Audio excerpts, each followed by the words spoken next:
দীর্ঘ ফ্যাসিবাদের শাসন আমলে বাংলাদেশের জনগণ এইভাবে সম্মেলন করার সুযোগ পায় নাই। এই ফ্যাসিবাদের আমলে বাংলাদেশের মানুষ কথা বলতে পারে নাই।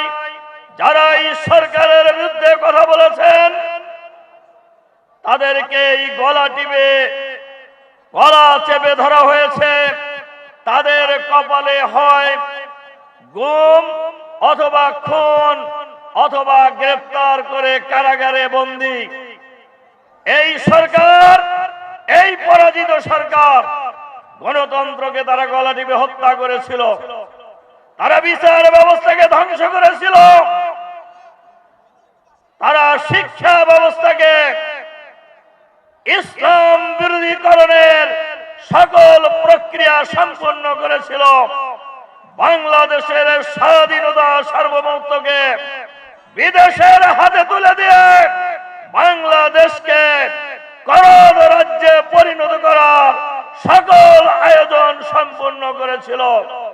বাংলাদেশের জনগণ এই ফ্যাসিবাদী সরকারের বিরুদ্ধে ঐক্যবদ্ধ আন্দোলন গড়ে তুলেছিল।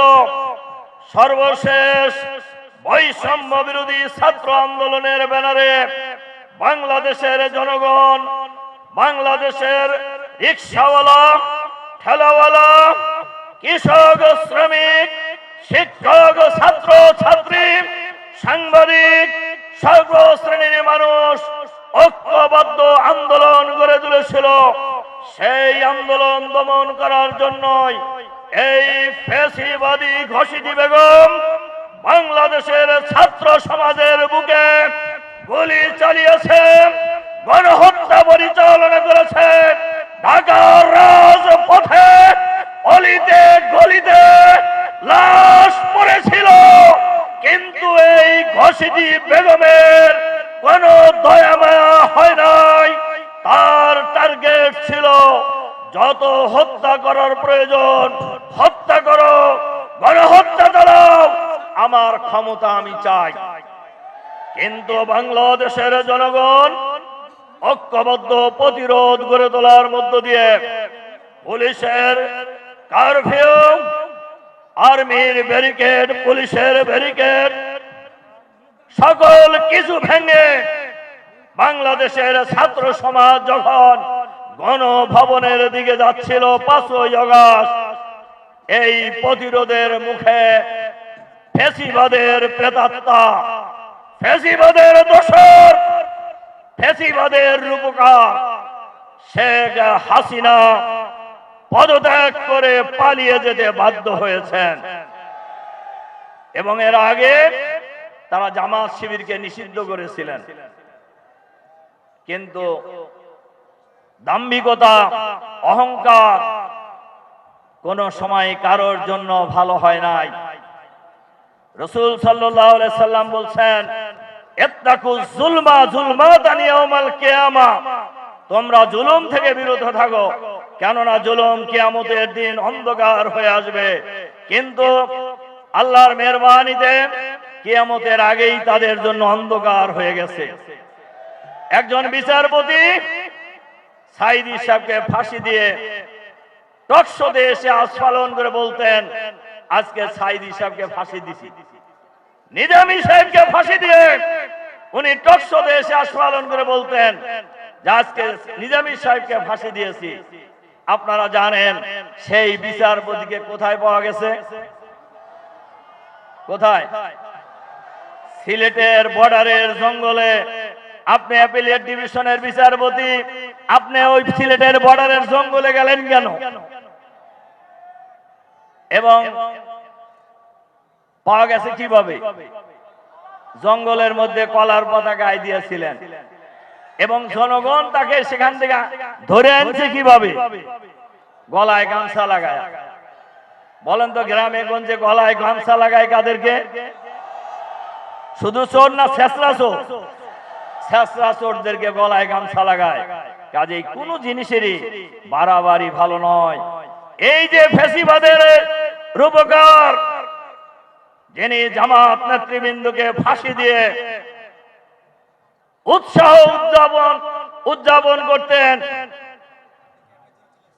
আল্লাহ তাআলা কোরআন শরীফের একটা আয়াতে বলেছেন, ওয়াকাযালিকা জাআলনা ফি কুল্লি ক্বরিয়াতিন আকাবিরা মুজরিমিহা লিয়ামকুরু ফিহা ওমা ইয়ামকুরুনা ইল্লা বিআনফুসিহিম ওমা ইয়াশউরুন।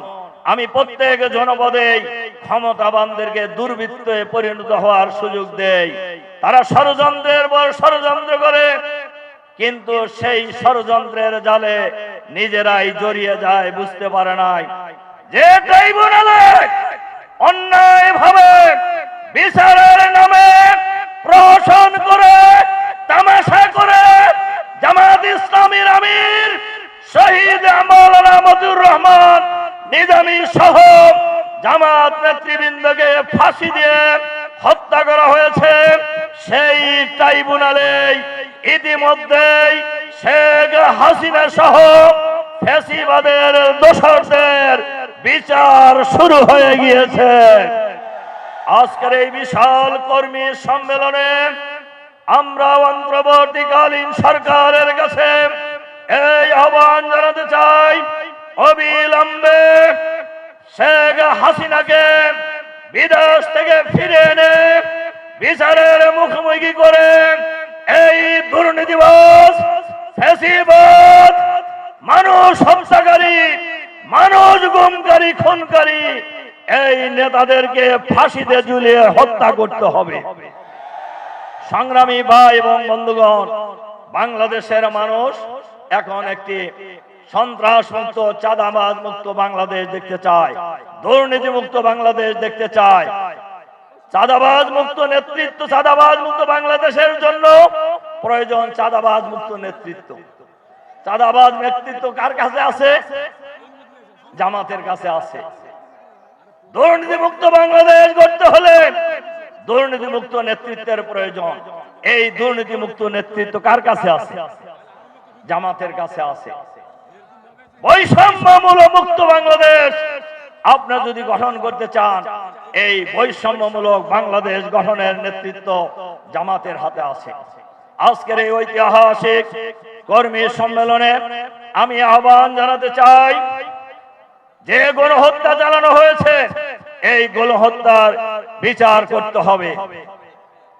ফ্যাসিবাদের দোসর প্রশাসনের যেখানে এখনো লুকিয়ে আছে তাদেরকে চিহ্নিত করে বিচারের আওতায় নিয়ে আসতে হবে।